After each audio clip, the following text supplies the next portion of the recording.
ഐസക്, അതുകൂടെ പറഞ്ഞിട്ട് അവസാനിപ്പിക്കും. തോമസ് ഐസക് ജില്ലയിൽ വന്നിട്ട് കഴിഞ്ഞ ദിവസങ്ങളിലൊക്കെ ആയിട്ട് ഒരുപാട് വാഗ്ദാനങ്ങൾ പറയുന്നു. എന്താ എന്റെ ഉദ്ദേശം? ആറ്റിങ്ങൽ രാമകൃഷ്ണന് തെറ്റില്ല മോനെ, ശനി വരുന്നത് ഈ വഴിക്ക് തന്നെ.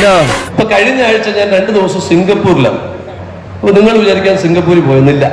ആലപ്പുഴ നഗരത്തിന്റെ ഇപ്പോഴത്തെ പേര് സിംഗപ്പൂർ എന്ന്. 2016 ആണ്ടിൽ പുള്ളി ധനകാര്യമന്ത്രിയായപ്പോ പറഞ്ഞത്, ഞാൻ 5 കൊല്ലം കൊണ്ട് ആലപ്പുഴ നഗരത്തെ സിംഗപ്പൂരാക്കുമെന്ന്. അവിടെ പോയിട്ട് വല്ലതും കാണാനുണ്ടോ? ചവത്തി കുത്തരുത് ചെട്ടിയമ്മ. ഞാനൊരു സത്യം പറഞ്ഞ് വിശ്വസിക്കൂ. എന്നാ എനിക്കത് ഓർമ്മയില്ല. ഞാൻ നിങ്ങളോട് ചോദിക്കട്ടെ, നമ്മളെല്ലാവരും കോവിഡ് വന്നിട്ടുള്ള ആളുകളാണ്. കൊട ചൂടിയാൽ കോവിഡ് വരത്തില്ല എന്ന് ഞാൻ നിങ്ങളോട് പറഞ്ഞാൽ നിങ്ങളുടെ പ്രതികരണം എന്തായിരിക്കും? എന്താ ഉറക്കം വരുന്നു. ഞാൻ നിങ്ങളോട് പറയുകയാണ്, കൊട ചൂടിയാൽ കോവിഡ് വരത്തില്ല എന്ന് പറഞ്ഞാൽ നിങ്ങൾ എന്ന് പറയും, ഇവൻ എന്തൊരു മണ്ടനാണെന്ന് ചോദിക്കും. എന്ന ഇത് സത്യത്തിൽ പറഞ്ഞ ആളാണ് നമ്മുടെ തോമസ് ഐസക്.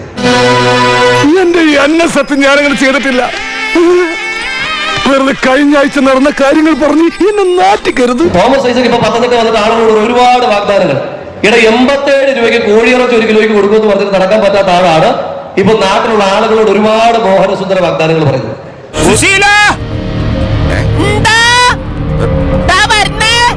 എല്ലാരും വിളിച്ചു. സാധനങ്ങളെല്ലാം വിലവർദ്ധന അടക്കമുള്ള ഇന്ന് കേരളം അനുഭവിക്കുന്ന എല്ലാ സാമ്പത്തിക പ്രതിസന്ധിയുടെയും ഒന്നാമത്തെ കാരണക്കാരൻ എന്ന് പറയുന്നത് അത് ഡോക്ടർ തോമസ് ഐസക് എന്ന കേരളത്തിന്റെ ഏറ്റവും കഴിവുകെട്ട ധനകാര്യമന്ത്രി. ആ ആളാണ് ഇപ്പൊ പത്തനംതിട്ട ശരിപ്പെടുത്താനായിട്ട് വരുന്നത്. എങ്ങനെ ഇരിക്കണം? എന്നെ കൊല്ലാതിരിക്കാൻ പറ്റുമോ? കഴിഞ്ഞ ദിവസം ഞാൻ കണ്ടു ഒരു ഫ്ലക്സ് ബോർഡാണ്, സാമ്പത്തിക തത്വശാസ്ത്രത്തിൽ അമർത്യ സെന്നിന് ശേഷമുള്ള വിദഗ്ധൻ.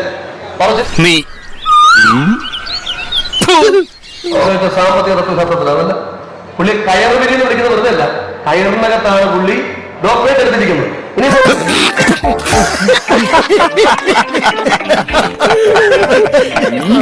ആ മേഖലയിൽ എന്തെങ്കിലും നല്ല സംഭാവന ചെയ്തു ഇല്ല. പുള്ളി കയറിന്റെ വകുപ്പ് മന്ത്രിയായി.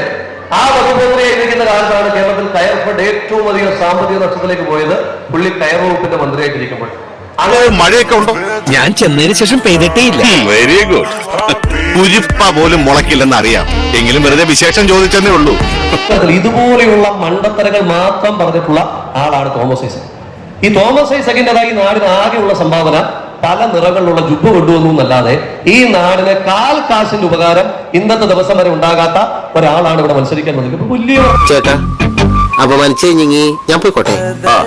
അപമാനത്തിന് തന്നെ അപമാനമാണ് നീ. ഞാൻ പോകുന്നു. Bye bye.